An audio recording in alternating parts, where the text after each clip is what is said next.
I think about the civil rights movement, if I can, as one who works in this field.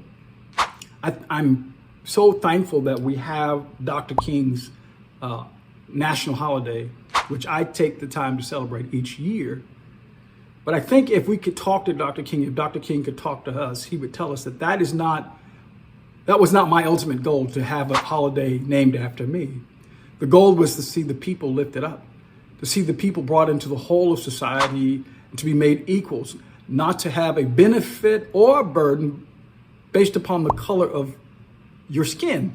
Now, I would take exceptions with those who say that the goal that Dr. King had was for us to live in a colorblind society, because actually that suggests a couple of negative things. One, blindness.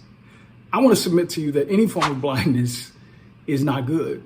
But more seriously, this blindness that some people have interpreted Dr. King's dream to mean suggests that we have to ignore what God has created. That in order for us to be able to get along, we have to look beyond my black skin, my son's black skin, or my mother's black skin, and that's not what he was advocating. It's not just disrespectful to me, but it is disrespectful to God, the artiste, the creator. This beautiful, wonderful thing that he's made called me and you, there's nothing to be ignored about it. It's to be celebrated and appreciated and respected. I think that that's what Dr. King was talking about, that everyone should be celebrated, respected, and appreciated as a creation of God.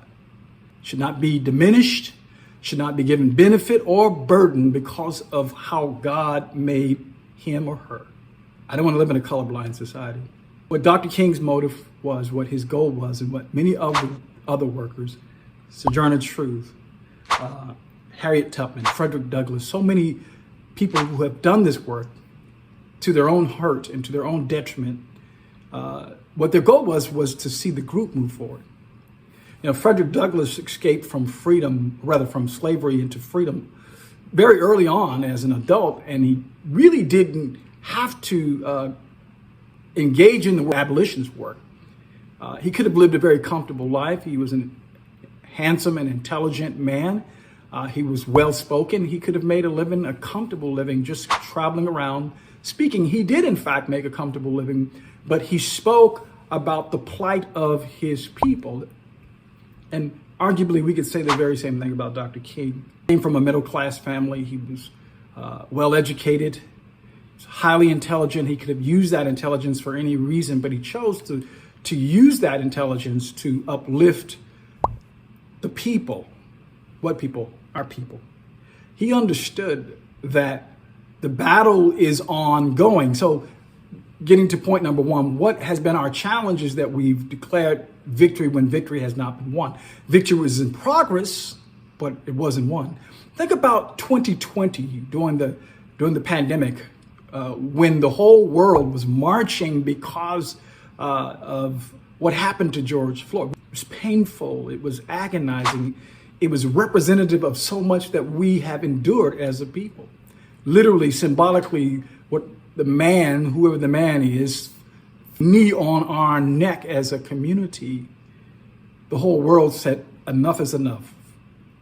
And corporations and state governmental entities and local municipalities all pledged to support Black people, to finally throw off the final vestiges of slavery and segregation and all of its attendant miseries. We pledged. What did we do? We celebrated. And in less than a year and a half, not only are we not celebrating diversity and inclusion, but now we have shifted. The pendulum has swung back so aggressively, so acutely, that now all of these conversations are taboo. Now all these conversations are unlawful in some cases. In some cases, some teachers can be arrested, certainly fired, for teaching about what America did in the past as it relates to the treatment of African Americans. Slavery, segregation, Jim Crow, convict leasing, all of the dirty things that were done under the banner of democracy. We don't want to hear about it anymore. And if you talk about it, you're the problem. We didn't even get a chance to cash in on the checks that you said you were going to write before you changed your mind.